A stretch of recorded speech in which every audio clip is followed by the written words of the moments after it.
Good afternoon, ladies and gentlemen. Good afternoon. I am your host, Kiana Canada. Welcome to Kiana's show. Well, it's not really the afternoon, it's moving towards evening, so good evening. I recorded this video earlier, but I deleted it because it was incomplete, and I recorded it in the morning and realized that I needed to get out of the house to go grocery shopping. And so there was much of the information that I wanted to add into the live stream that was depleted from it. And so I'm going to replenish this live stream with that information and expound on the theories of transnational repression. So welcome back to Kiana's show. If you haven't already, go ahead and get yourself a cocktail, a drink, a tea, a water, whatever you drink, and make yourself at home, relax, and we are going to get into this discussion. So this afternoon, before we get into it, I went out to a buffet. I was curious about eating at a buffet and in Belfast because I haven't done that before. And so I looked up this buffet called Cosmos and decided to go to that buffet. And God, it was pouring down, raining everywhere. Just raining. And so I hadn't spent a lot of my time here in Belfast eating out. I've eaten out at a few places, but I said, you know what, Kiana, treat yourself. Go ahead and eat out and get out and experience. Get out and experience what it's like, right? To go to a buffet here. And so I did go to Cosmos this afternoon, and it wasn't all that I expected. It wasn't what I liked, and regrettably, most of the dishes weren't anything that I would have wanted to take home.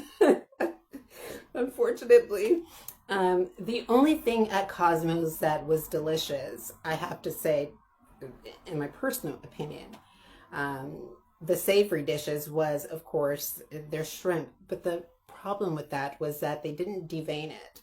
And so I was there deveining the shrimp, all of the shrimp, and I was like, okay, this is too much. And then the sweet dish that was so delicious was this honey cake that they had. Oh my God, that was so delicious. This honey cake was so delicious. But would I return to Cosmos? Probably not. It was not up to par. I had gone to some fast food restaurants here in Belfast that I think gives Cosmos a run for its money. And I think the reason why it's really not good eating is because they're cooking this food and putting this food out very quickly, right? So that was just my experience this afternoon. I went to Cosmos, to a buffet, tried something different, and made an attempt, which I believed I was successful at, in enjoying something here in the city. But this evening, what we are going to be discussing is whether or not intelligence agencies are the real criminals. Are they the real criminals? Are they engaging in criminality? Or are they really investigating crime? Is the question. Now, throughout the Mimicking McCarthyism series, as well as a number of episodes on my channel, I often refer to Irish American intelligence agencies. And I explain that this is a portmanteau of Irish intelligence agencies as well as American intelligence agencies working together, collaborating, cooperating with each other, sharing intelligence. And in a way that would significantly harm a person. And that is what we are going to be talking about this afternoon, or rather this evening. But what was my introduction to Irish people? And when I talk about Irish people, it often appears as if what I'm speaking about is always negative. And that negative frame, I think, is substantially owed to the very fact that Ireland is complicit and a perpetrator of transnational repression, so as the United States of America. But my first encounter with Irish people was within the United States of America in my home city, Austin, Texas.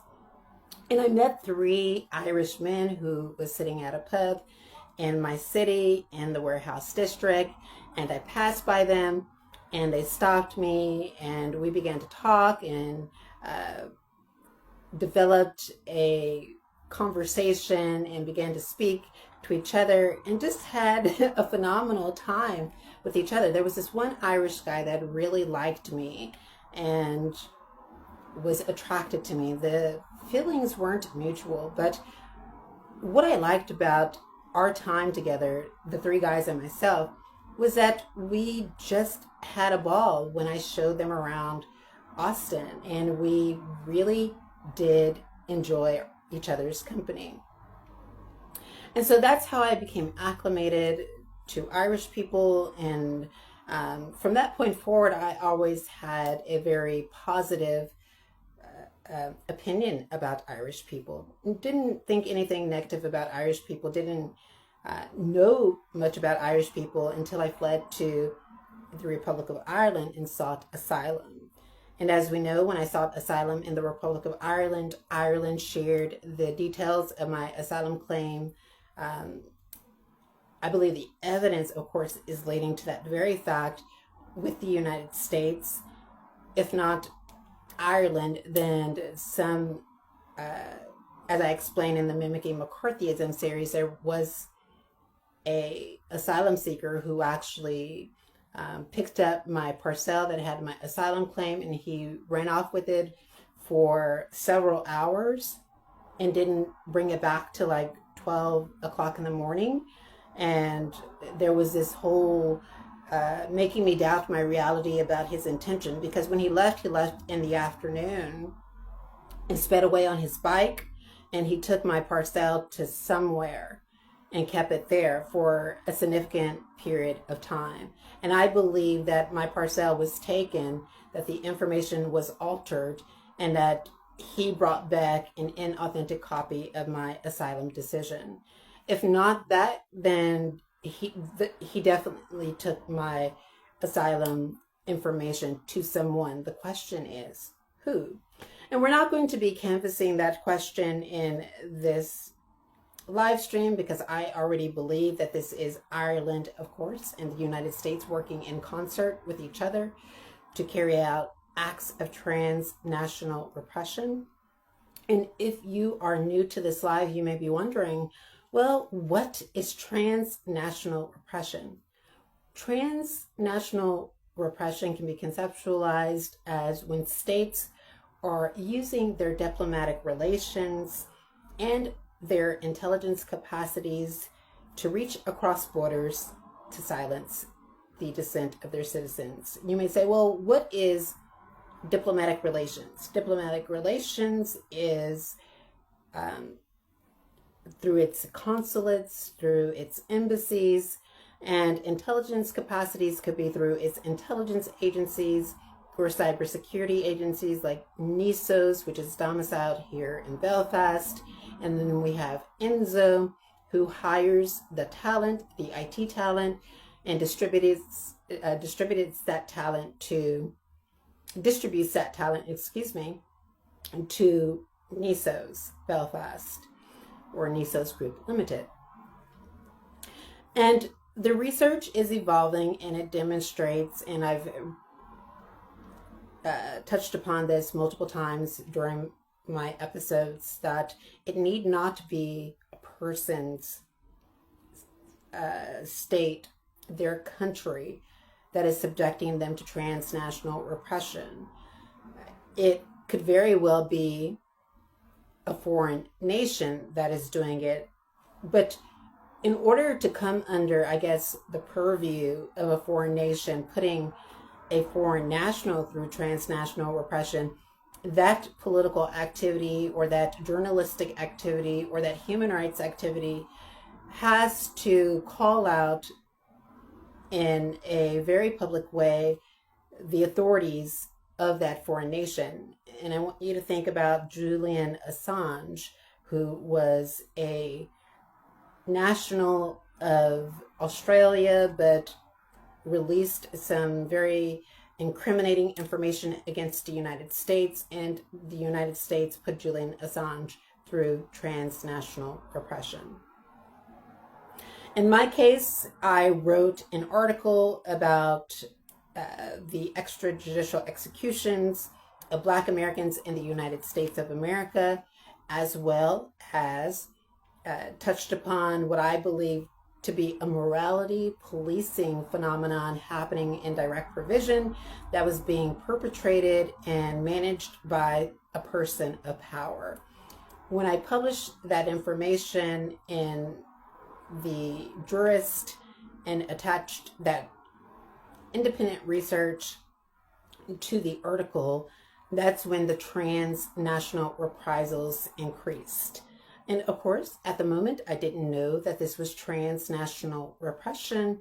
What I just thought that it was what I thought was it was the group that I wrote about that did not like my political activity and was intimidating me and harassing me within my environment. But little did I know that it was the state, my country, and Ireland behind this intimidation. And they were telling people within my accommodation that, don't worry, what we are going to do, this is going to benefit us all. So what we're going to do to her will benefit us all. And what I noticed, what I saw in direct provision was a document that was distributed among the asylum seekers that I have a copy of that had these organizations on it and these allegations against me on this document. And so essentially what they would do is that they would tell the asylum seekers that if I complained about something, to forward me to this organization. And so it was almost like a hamster's wheel. So this organization would signpost me to this organization, that organization would signpost me to this organization, and it would go in a wheel where I was just going around in circles. And I think that was deeply concerning. It was deeply concerning that the organizations didn't ask me about my victimization, didn't seek to know more about it, but just took the authorities' word. And that let me know a couple of things, that there was coercive power at play, there was legitimate power at play, there was definitely referent power at play, where we had a very charismatic but manipulative authority figure in the midst who was telling them false information to gain their trust so that they wouldn't advocate on my behalf. And so, ladies and gentlemen, that leads us, I believe, to what we're going to talk about this evening, and that is proxy threats. And this is deeply concerning to me because I think it involves what is happening to my family members. And I am concerned that it has gone on this long, right? But in this slide, ladies and gentlemen, what I want to do as I go through the steps of transnational repression and coercion by proxy is to build upon Tim Field's bullying in sight. So Tim Field wrote a book called Bullying in Sight. And a lot of the information, ladies and gentlemen, is definitely in that book connected in some way to the temperament and the personality and the tactics of perpetrators, the agents of persecution that carry out acts of transnational oppression. So Tim Fields defines bullying as it occurs when a person is in a position of power and authority. And so, as you know, I'm not in a position of power or authority. I have no power and I have no authority. If I did have power or if I did have authority, this would not have gone on this long. So this demonstrates that there is a power differential and that there is another person with the power that is the bully. So bullying occurs when a person in a position of power and authority feels threatened by a subordinate who is displaying qualities of ability, knowledge, skill, determination, and tenacity. And this, I think, frames our understanding of the bully, the agent of persecution from the start, that they're in a position of power and they feel threatened by my journalism. Had they not felt threatened by my journalism, then I would still be writing for The Jurist. Had they not felt threatened by my research on transnational repression, I would have written that dissertation on transnational repression. So they were threatened by my ability, my knowledge, my skill, and my determination to call out this state crime. And so Tim Fields argues that insecurity causes the bully to desire to control the victim by using aggressive physical and psychological strategies. And one of those psychological strategies is coercion by proxy. And you may say, well, Kiana, well, what is that? Well, the scholars define proxy punishment as using threats or violence within a regime's territory. So coercion by proxy doesn't take place within the host country, it takes place within the home country. And it usually is happening to that person's family members. So again, the evidence here is showing, like, I haven't threatened anybody's family members. The agents of persecution that is carrying out coercion by proxy is definitely the US and Ireland. Now, it is important to distinguish that every country has a different modus operandi when it comes to carrying out coercion by proxy. And the way in which Ireland and the US carries out this kind of behavior is through interrogatories and forced participation in regime propaganda. For example, when I called my family one day and I spoke about civil rights and spoke about representing Black people and delving back into the past, my family members seemed afraid to have those discussions. This is a true story. And ladies and gentlemen, that does not mean that I had always in my life looked back on history and tried to understand it. I remember years ago, I did not like to watch films about slavery because it was hurtful. And I remember a couple of family members of mine said that there's this new slave movie called Get Out. And I was like, I don't like slave movies. And I said, I don't like slave movies. And they said, but you'll like this one. Like, this one is like a very interesting one. And I think that Get Out is a very interesting and thought-provoking film with so many Easter eggs in it that we'll talk about another time. But again, the authorities will engage in regime forced participation in regime propaganda, right? And they use this to retaliate against human rights defenders like myself. So they'll engage in interrogatories. They'll send your family members a list of questions. And instead of them asking you these questions, it is your family members that are asking you these questions on the behalf of this person in power. And we'll get into why they do that a little bit later.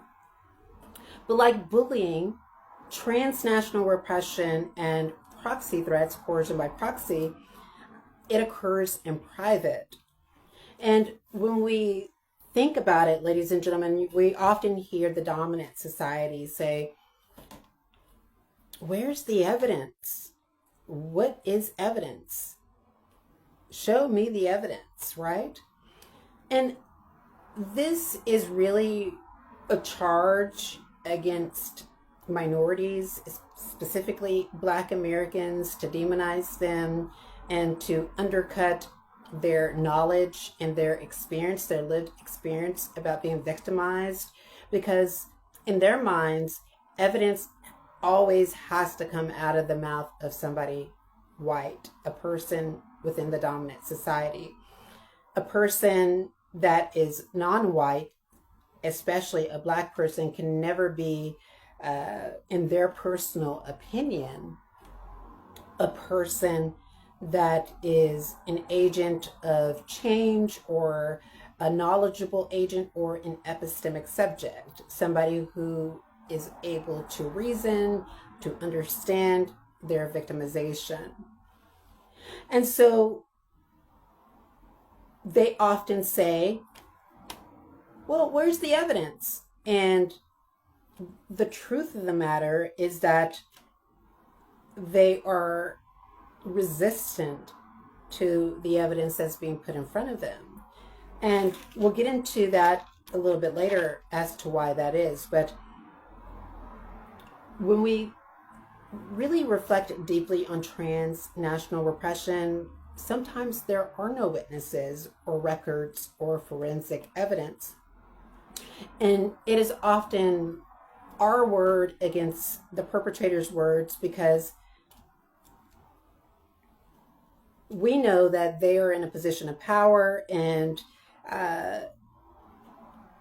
usually when we hear these conversations about evidence, it's really the person in power, the person in the dominant society, that is stacking the odds against us, stacking, power against us to continue to carry out their acts of what I would call state crimes.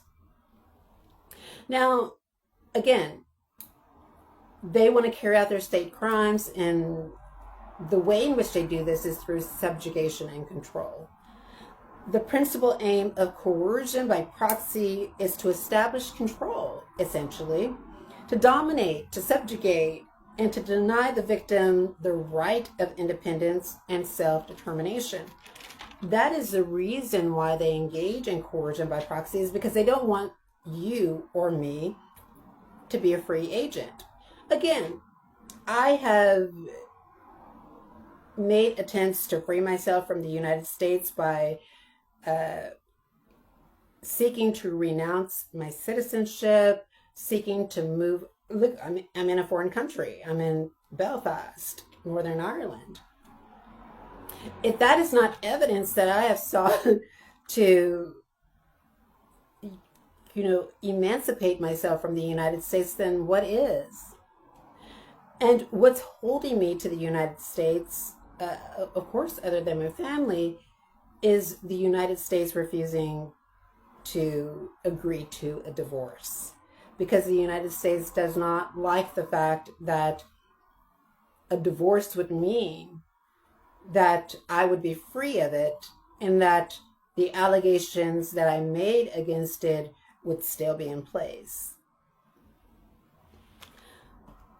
But I think what's more important here is, how do perpetrators of transnational repression, how do they get away with it?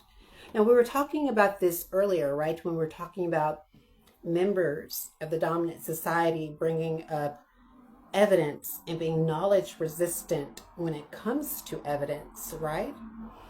And a first element of why they refuse or why they bring up evidence is because of ignorance. They're choosing not to see the evidence. In other words, they're knowledge resistant. They're saying, you know what? I don't have time to look at that. I don't want to look at that. I want to believe what a person in power is saying because it's comfortable. Second is unenlightenment. So not understanding what transnational repression is and how it goes on and how to address it. That is essentially what I've heard when I attempt to have these conversations about transnational repression. So for example, when I'm talking to people in positions of power about transnational repression, oftentimes when I attempt to explain the phenomenon, they'll cut me off. And I say, okay, well, tell me what your understanding of transnational repression is. And they'll say, well, I don't have to tell you. And my response is, but this is what we're talking about, so it's important that somebody understands what that means. And I feel like I have a good understanding of it. And perhaps if you have an understanding of it, can you please express that to me? And they're unwilling to engage in this communication about transnational repression and unwilling to have a respectful discourse about it. And it has to do with unenlightenment, right? Refusing to understand, choosing not to understand, ignorance around it. And then there's also disbelief. So everybody's not always unenlightened. Sometimes there's disbelief around transnational repression. Sometimes there's denial. And sometimes there is acquiescence in our face. There is acquiescence happening in our face. And so my question is, and maybe you're wondering, is how have the Irish government and the US government maintained a hold on my sister without being uncovered? Well, I would argue that there is a level of threats, possibly, to silence her, so that there is a lack of acknowledgement around what they're doing. And there is interference where if I call my sister and we're having a conversation on the phone, they are instructing her to get off the phone very quickly. For example, when I called my sister on our birthday, I have a twin sister, as you know. I called her on my birthday, and on our birthday, and we spoke for like a nanosecond. And I don't think that that was of her own choosing. I think that she has been instructed by the US government not to contact me, not to hold conversations with me until they say that it's okay. When they say that she can talk to me, then she can talk to me. The only conversations that she's initiated were conversations that were interrogatory. So she would call, and then she would perform these interrogatories for the agents of persecution. And all of these other conversations and calls that I've made were calls that I've initiated myself, like over the last year. So my sister has only called me 3 to 4 times this year. And I 100% believe that this is because the agents of persecution, the agents of transnational repression, has a stranglehold on her and have been instructing her when to communicate with me, when to not communicate with me, because they're trying to simulate what I believe to be incommunicado detention. They're trying to simulate a bit of that incommunicado detention, and they're trying to simulate what I believe to be imprisonment. Because when you're in prison, you don't get to speak to your family members, and it's very rare that you speak to your family members, and sometimes they call you, sometimes they don't. And so they're trying to simulate that environment by preventing my sister from initiating communication with me. Now, how have they attempted to maintain a hold on me? Well, the cohorts, what I believe they've done is in the Republic of Ireland, as well as here in Northern Ireland, they have collaborated and contacted or hired some cohorts to act as both a smoke screen and a defense screen, so that the agent of transnational repression can remain in the background. So, for example, when I go to a law firm and I'm attempting to serve my statement of claim, or to serve a freedom of information request, and I have a security guard coming out and getting into my personal space and towering over me and intimidating me, the purpose of doing that is, or the reason why the security guard is doing that, is they've been instructed by the agents of transnational repression to create provocation, because they want the victim to respond to their provocation so that they can paint the victim as the aggressor. As an example, I went to Coercion-by-Proxy to serve a freedom of information request, and the moment that I entered the door, the security guard came out and said, "Hey, you can't be in here. You're not supposed to come in here." And I was like, I'll upload that video later, but because I have it on video. But I told the security guard, I know that you're trying to intimidate me, but I'm here. It's my legal right. It's my legal duty to serve these papers and to serve this freedom of information request. I know that you don't like that, but this is my right to do that. And I had to ask him several times to back out of my space, because there was one point during that encounter where he walked very close up to me and, like, in an aggressive, intimidating way, to try and manhandle me. And I said, "Please, I'm asking you kindly to move back away and out of my space." So this is all done for provocation. This is what the agents of transnational repression will do to gain control, because that's their whole purpose of doing this, is so that they can be in control. It's an obsession that they have with the victim, to control the victim's life, to control how other people see the victim.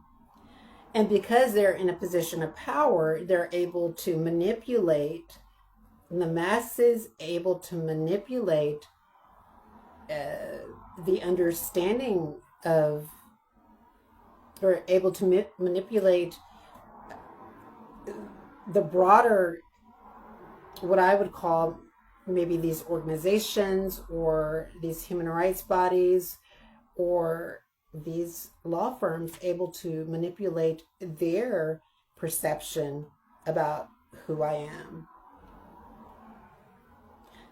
For instance, there is no reason why that that security guard invaded in my personal space. He had no right to do that. And there's no reason why he should have wanted to do that. But he did that because he was instructed to do it. He was instructed to provoke. There's no rule that I can't go and hand deliver a Freedom of Information request. The only stipulation that appears to be in place is that this person that is the agent of transnational repression seeks to control, again, how I communicate with people. Because part of the communication is that they want to be a part of it. They want to read what is being put out there. They want to get a head start on the information, and they can't do that if I am hand delivering it to the appropriate bodies. And so if the appropriate bodies somehow share the information with the agents of persecution, then that demonstrates that they're complicit. And that is the reason why there is this need, this obsessive need for a person to communicate everything via email. We'll get into that another day. But let's go ahead and continue with the control that this agent of persecution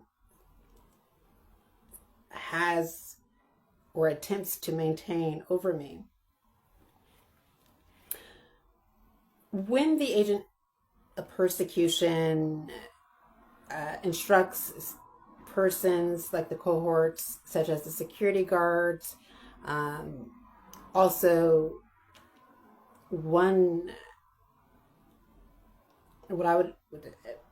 there was a solicitor who they instructed as well.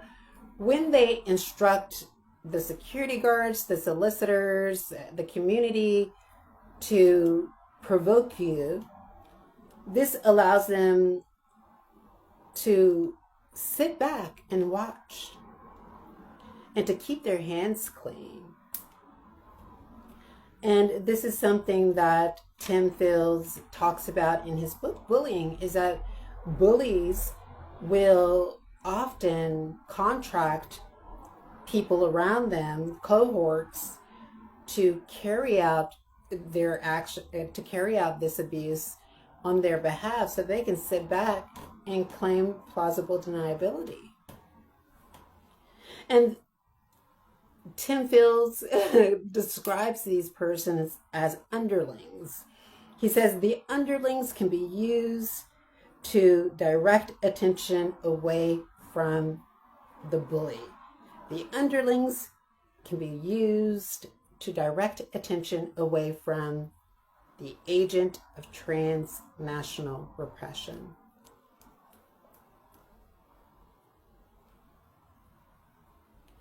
And with organizations such as the Northern Ireland Human Rights Commission, the Law Center,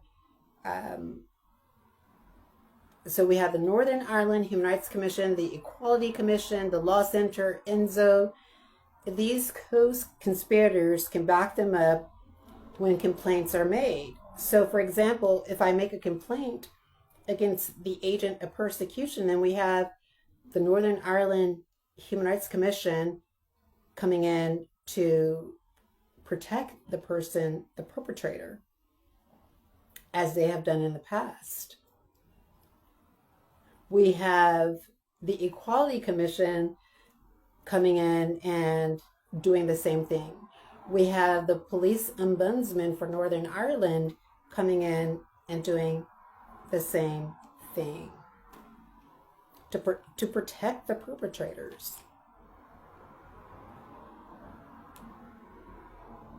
Nothing to see here, nothing to see here. Business as usual, nothing to see here.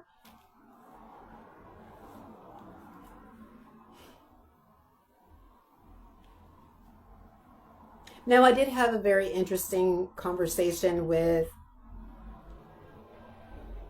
the Northern Ireland Human Rights Commission one day on the street, but that does not absolve it from its past behavior and its complicity and overlooking the harm that has taken place on its soil.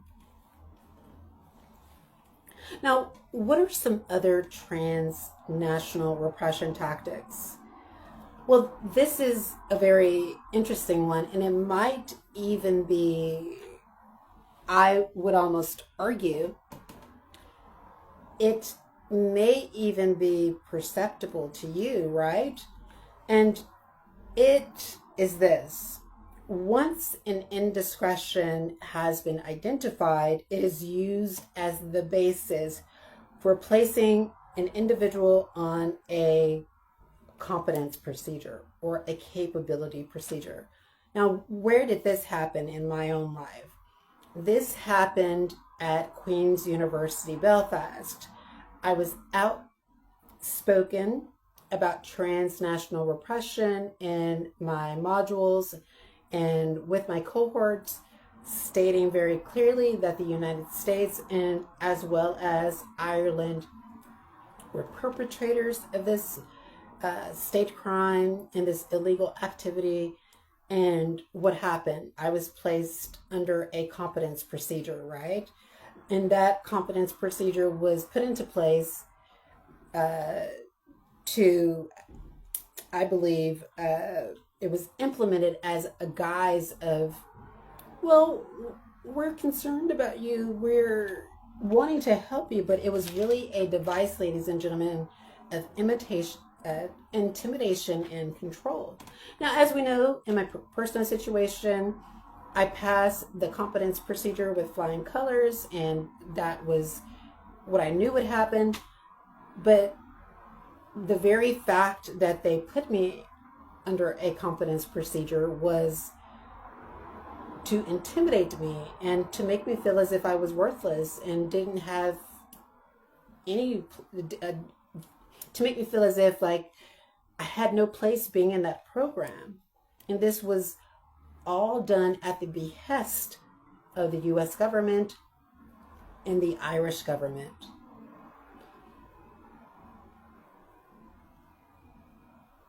Now, I want to revert back to proxy threats, coercion by proxy as it relates to my sister. I believe there is a little bit of evidence that demonstrates that the Irish embassy in Austin, where my sister currently lives, that the Irish embassy, as well as, of course, the federal agents within our city, are attempting to befriend my sister, pretending that they are her friend, that they care about her. And I think that's what they did initially in the beginning, that they put on this, and again, Nisos is domiciled here, and this could very well be Nisos or Enzo. We know that Nisos is a cyber intelligence agency here in Belfast, and there is Enzo who sends that talent to Nisos. And so somebody reached out to my sister and attempted to connect with her. And I think for a moment she thought that the connection was genuine and that the persons were looking out for her best interest. I'm not really sure if she still believes that or not, but the reason they did that was that they were using this connection as a conduit to extract information from my sister so that they could use that information to harm me. And again, it is consistent with the interrogatories that they would give to my niece, give to my sister, give to my brother, to ask me questions that they felt would hit on the pressure points and get a reaction out of me. This was not the own doing of my family. I believe, and the evidence points to, a consistent pattern of intimidation by persons in positions of power. Now, we know that there was a competence procedure at Queen's University that I passed with flying colors, and a narrative that the agents of persecution used to drive me out of the university and have been using to isolate me so that they can facilitate abuse. And that is this allegation, this false allegation of having a mental health disorder. But we need to look at the facts, right? So there was an allegation of being paranoid, and which was false. And let's look at the facts. A paranoid person believes that someone is pursuing them all the time and that threat is imminent. So a person that is paranoid will think that there is little green men or a person with Jesus or someone that is after them, or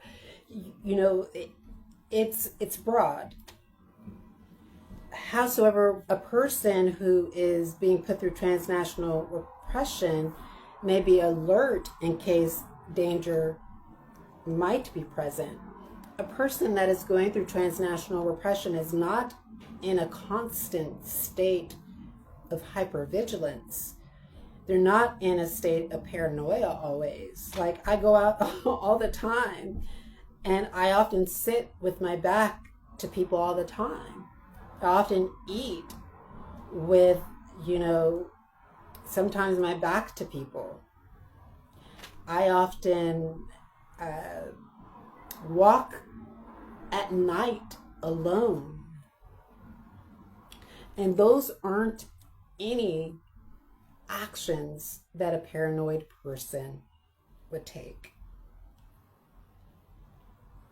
Now, you may say, well, what about hypervigilance? Well, a hypervigilant person, to reiterate, they would be alert in case there is danger, but the difference between a person that is experiencing transnational repression and then a hypervigilant person is that a person experiencing transnational repression is alert to the modalities of transnational repression being used because they've been used so frequently and so consistently every single day.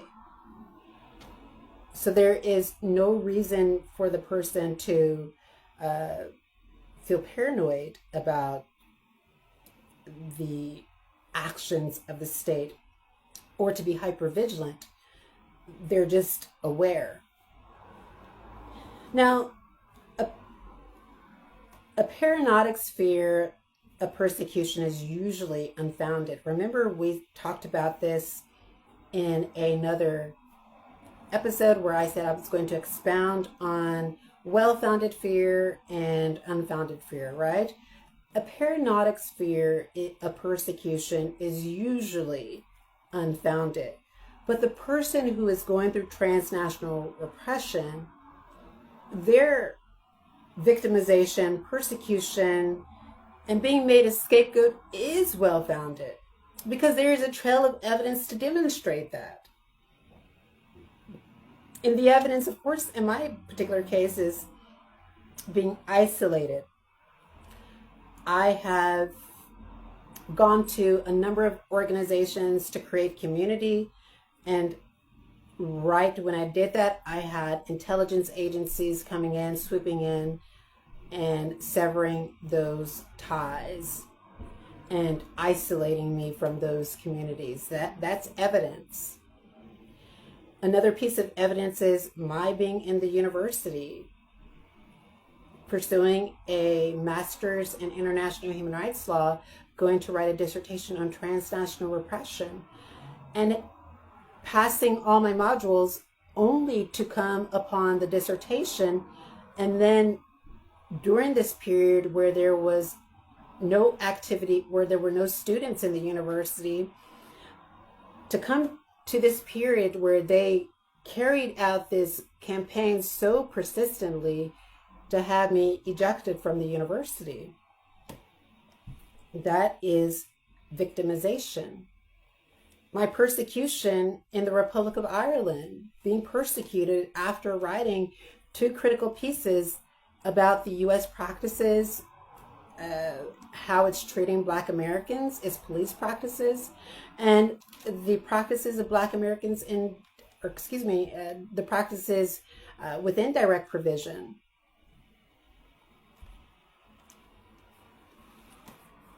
So, as you can see, that is covering persecution, victimization, and being a scapegoat for the people in power. And another reason why they engage in this behavior, ladies and gentlemen, is because they want to place you in a state of anhedonia. They want you to lose enjoyment.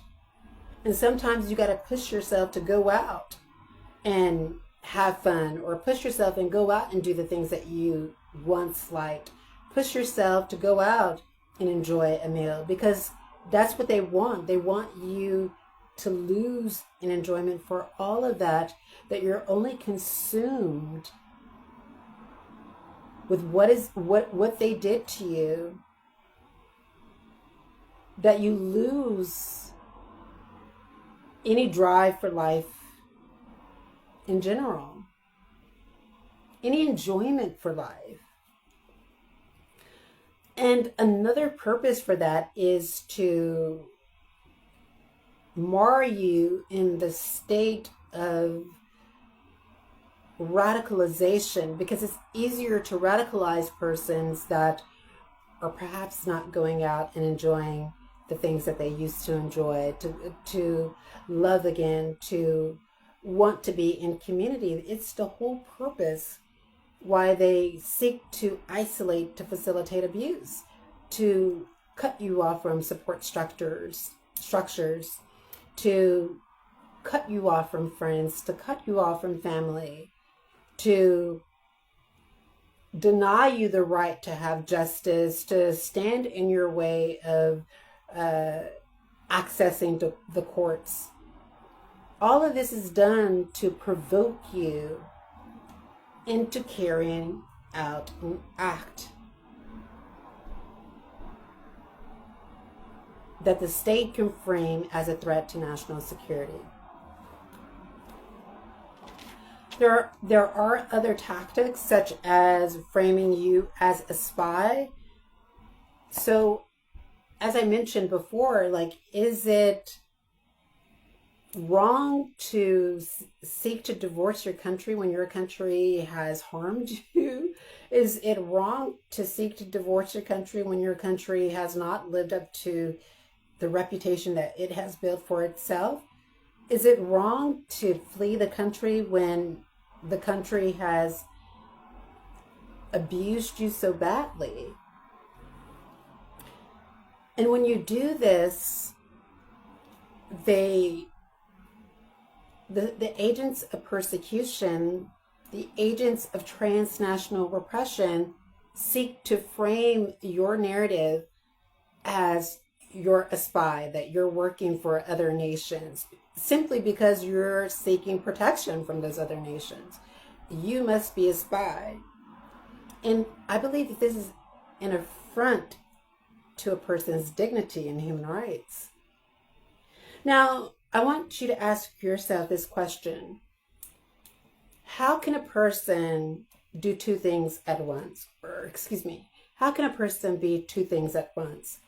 How can a person be a paranoid, a person who is unable to understand their environment and what's going on around them, and then also be a spy, able to understand their environment and what's going on around them, and able to give that information to foreign nations? That's absurd, isn't it? And this is a demonstration that there are holes in their story because it continues to fall apart. There continues to be a moving of the goalposts, a shifting of the narrative, a shifting of the reason why they're engaging in this kind of illegal activity. Now, I want to go back to, how do I know that this is Ireland and the United States? Well, foreign states would not select a foreign national they don't know to carry out acts of transnational repression. That would come with major consequences, right?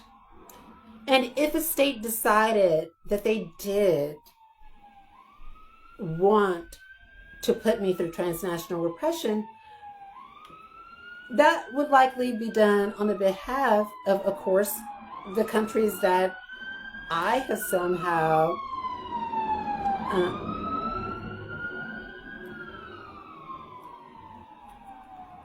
that would likely be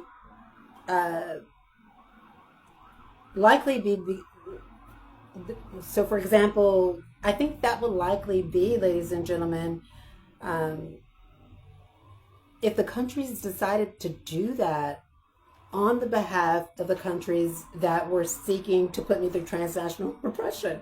So let's say, for instance, there's an argument that China or Russia or Iran was putting me through transnational repression. Well, the United States doesn't have a close relationship with China, and although it's rebuilding its connections with China, it's not a very close partnership. And so there is no way that China would put me through transnational repression for the United States of America. And to do it before the United States even knew about it.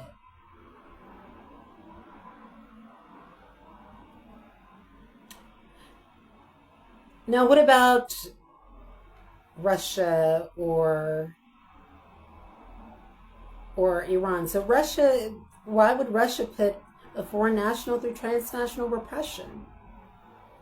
That never said anything about Russia, doesn't know anything about Russia, never been to Russia, never done anything to Russian people? That's absurd to say that that country would be involved. Yes, the United States does have a closer relationship to Russia than China, but ladies and gentlemen, Russia is embroiled in a war. Where does it have time to put a foreign national through transnational repression that it does not know? Now, let's talk about Iran. Now, when I wrote my piece was speaking about the enforced practice of hijabs in Iran. And some could argue, well, Kiana, this may be Iran that is perpetrating the acts of transnational repression against you. But we need to keep in mind that there were glimpses of this before I even wrote that piece.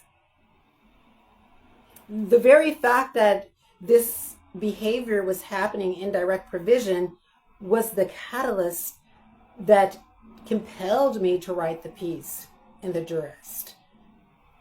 So not Iran.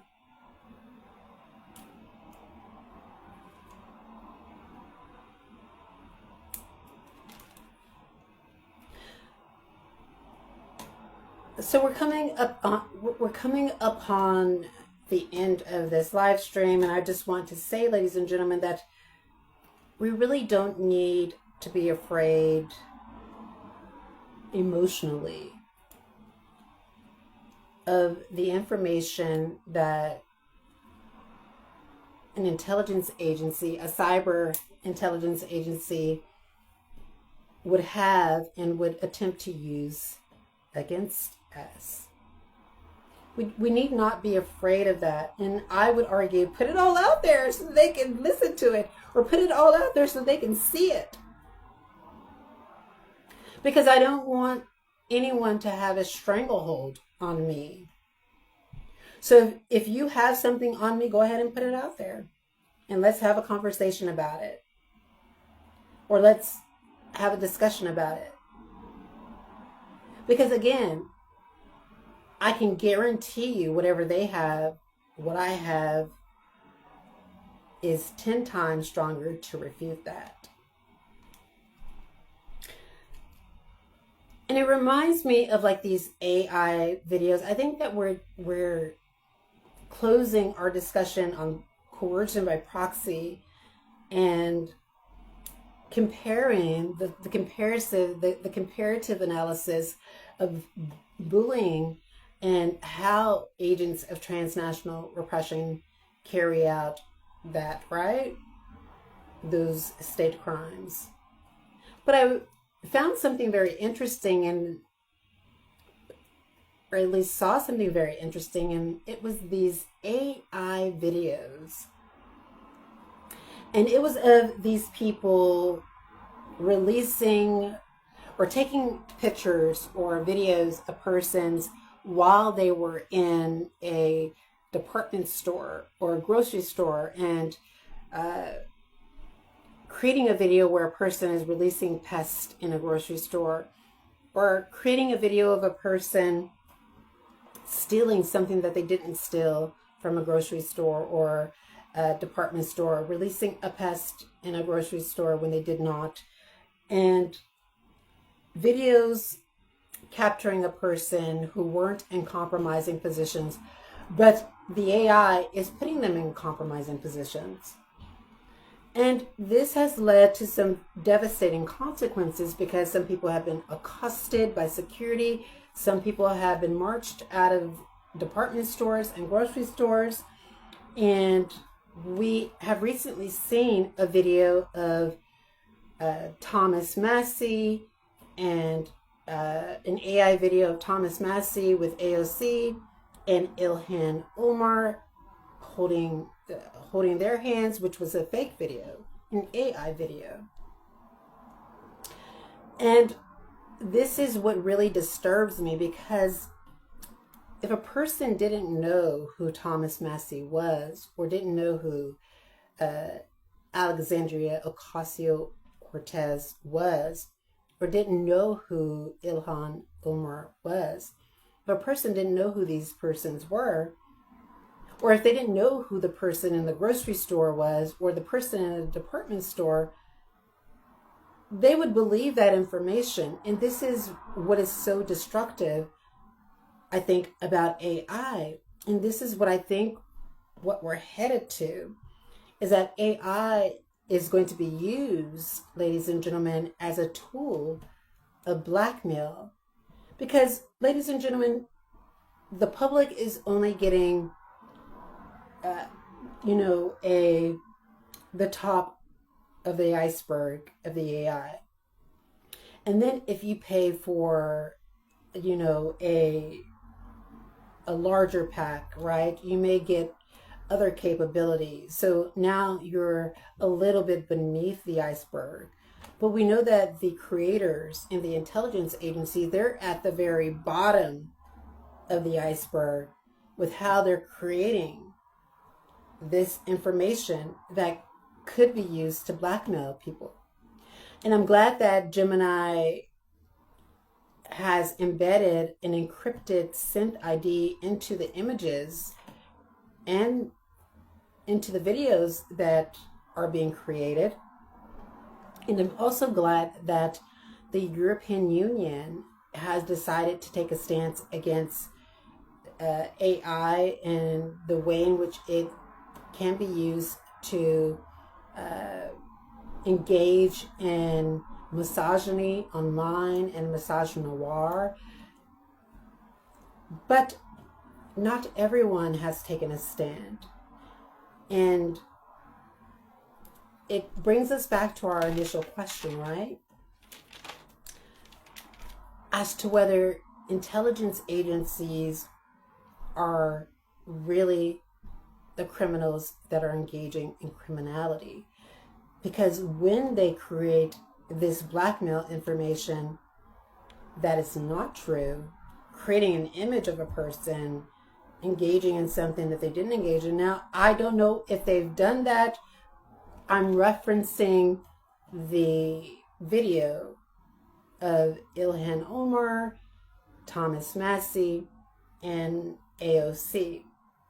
And with that, ladies and gentlemen, with that image or that video, I think that was deeply disturbing that they created that. To reiterate, not many people would have known about that if they didn't know who those politicians were. And so it raises an important question, doesn't it? Who created that? Because if it was a person, a cybersecurity agent that created that video of those politicians, and people in the public didn't know who they were, that would be very fraudulent, wouldn't it? It's not that I agree with any of the political positions that any of these politicians hold. It's simply that what was done to them was wrong because it had the potential to paint them in a negative light. It had the potential to harm them. And so, ladies and gentlemen, I want to move on to Houdon's et al.'s a piece which I think summarizes this clearly, and that is cyber psychopathy. What I think all of this amounts to is cyber psychopathy. And Houdon et al. Conceptualizes cyber psychopathy as digitally mediated syndrome characterized by manipulative behaviors such as cyber harassment, cyber interference, reward seeking, and more, cyberbullying as well. And I want you, as we end this, to think about whether or not this touches upon that. Whether or not this touches upon cyber psychopathy. Whether or not creating a deep fake touches upon cyber psychopathy. Whether cyber harassment and cyber intimidation touches upon cyber psychopathy. And there you have it, ladies and gentlemen. Don't forget to like this live stream. Don't forget to follow the video, follow me on Facebook, which is at Kiana Canada. I'll be uploading this possibly tomorrow or the next day to my YouTube channel at Real Kiana Canada. So don't forget to like it there and follow me there. And we'll talk to you next time. Bye-bye.